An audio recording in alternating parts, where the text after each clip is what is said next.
ሰላም እንዴት ናችሁ? ውድ ኢንዱቴክ ቲፕስ ቤተሰቦች፣ በዛሬው መረጃ የስልካችን ካሜራ እኛ ሳናውቅ በመቅረጽ ለሌላ አካል መረጃ እንዳይልክ ለማድረግ ስልካችንን እንዴት እንደምናስተካክለው እናያለን።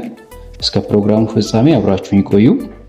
እሺ፣ በመጀመሪያ ስልካችን ላይ የስልካችን ካሜራ አፕ ላይ እንሄዳለን።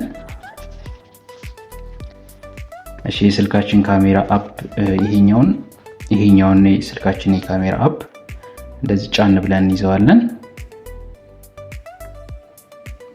እሺ፣ እንደዚህ ጫን ብለን ስንይዘው ይሄኛው ከላይ ያለው ይሄኛው አማራጭ ይመጣልናል ማለት ነው። ይሄኛው አማራጭ የማይመጣልን ከሆነ ስልካችን ላይ ሴቲንግ ላይ በመግባት አፕስ የሚል አለ። አፕስ ላይ ስንገባ ካሜራ የሚለውን እናገኘዋለን።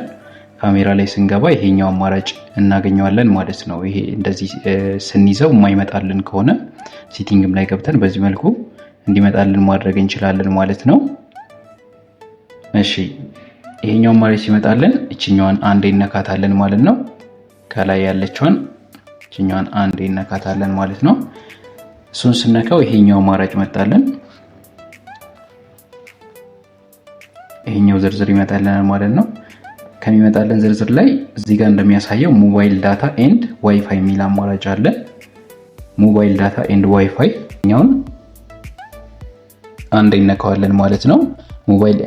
ሞባይል ዳታ ኤንድ ዋይፋይ የሚለውን አንዴ ስነካው ይሄኛው ዝርዝር ይመጣልናል ማለት ነው።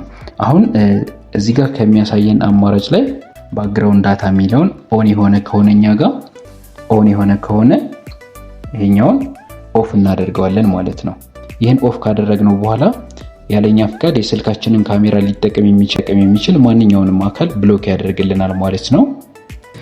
በቀጣይ ጊዜ በአሪፍ መረጃ እንገናኛለን። እስከዛው ድረስ ቻው።